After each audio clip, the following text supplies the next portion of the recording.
Banking খাতের সংস্কারে সরকার কাজ করছে এবং গ্রাহকের ব্যাংকে রাখা কোনো টাকা খোয়া যাবে না বলে নিশ্চিত করেছেন অর্থ উপদেষ্টা ডক্টর সালেউদ্দিন আহমেদ। বিকেলে সচিবালয়ে অন্তর্বর্তী সরকারের ১ বছর পূর্তি উপলক্ষে আয়োজিত সংবাদ সম্মেলনে এসব বলেন তিনি।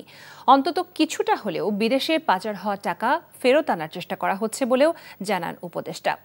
মত দ্বিমত থাকলেও অন্তর্বর্তী সরকার খাদের কিনারা থেকে অর্থনীতিকে টেনে তুলেছে বলে আবারও দাবি করেন তিনি। রিপোর্ট করছেন রোকনউদ্দিন। ৮ আগস্ট অন্তর্বর্তী সরকারের বছর পার হয়েছে। ১ বছর পর কোথায় দাঁড়িয়ে দেশের অর্থনীতি তা জানাতেই মঙ্গলবারের এই সংবাদ সম্মেলন।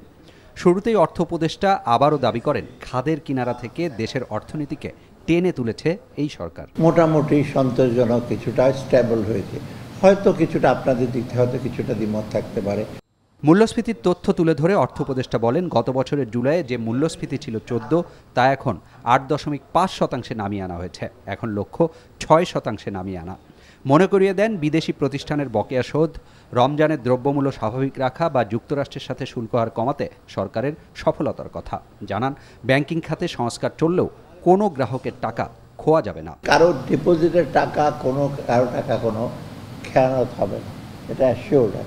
একটা যদি আপনি মার্চ করেন আরেকটা ব্যাংকে যাবেন, তাতে অনেক সময় ডিপোজিট ইস্যু হয়ে যায়। তবে হবে আপনার হয়তো একটু ন্যাশনাল বেসিসে হবে। কিছু কিছু আবার বলছে আমরা হতে চাই না। আমার দেশে কয়েকটা রিফর্মে বলেছি কয়েকদিন আগে, ডিসেম্বরের মধ্যে আমি কিছুটা করব, কয়েকটা বেসিক জিনিস। দায়িত্ব নেবার পরপরই পাচার হওয়া অর্থ ফেরত আনতে তৎপর হয়েছিল অন্তর্বর্তী সরকার।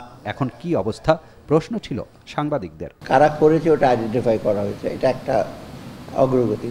সেকেন্ড হলো কোন কোন জায়গায় দিয়েছে সেটাও কিন্তু অনেকটা আইডেন্টিফাই করা হয়েছে, আপনারা নিজেরা দেখেছেন। থার্ড হলো এখন এটা আনার জন্য আমরা যেটা দরকার, বাইরে গেলে আমার কথা তো আমার অনুরোধে তো আসবে না। What we need a mutual legal assistance, MLA। টাকা ফিরে আসবে সেটা হচ্ছে হলো কি একটা বাণী এটা সতর্ক বাণী দেওয়া যে ভবিষ্যতে কিন্তু করলে আর পর 15 বছরে তো এরকম কোনোদিন কেউ করে নাই। তো এখন যদি নেক্সট টাইম যদি নেক্সট গভর্নমেন্ট যদি মনে করে যে এইগুলি কিছু করব, তখন আপনারাই ধরবেন। অনেক ক্ষেত্রে দৃশ্যমান না হলেও অর্থনৈতিক খাতের ভেতরে ভেতরে অনেক সংস্কার হয়েছে বলে জানান অর্থ উপদেষ্টা। বলেন, ফেব্রুয়ারির পরও তা অব্যাহত রাখলেই ভালো হবে দেশের। ফেব্রুয়ারির পরে কি পলিসি হবে, এটা যে কারা আসবে, আমাদের এইগুলো ঠিক ওরা ইমপ্লিমেন্ট করবে কিনা, আনসার। প্লাস এমনি তো কিছু লিকুইডিটি প্রবলেম আছে, ক্রাইসিস আছে, ব্যাংকের ব্যাপারে ইস্যু আছে, ওগুলো তো আছেই। Roknuddin, NTV news, Dhaka.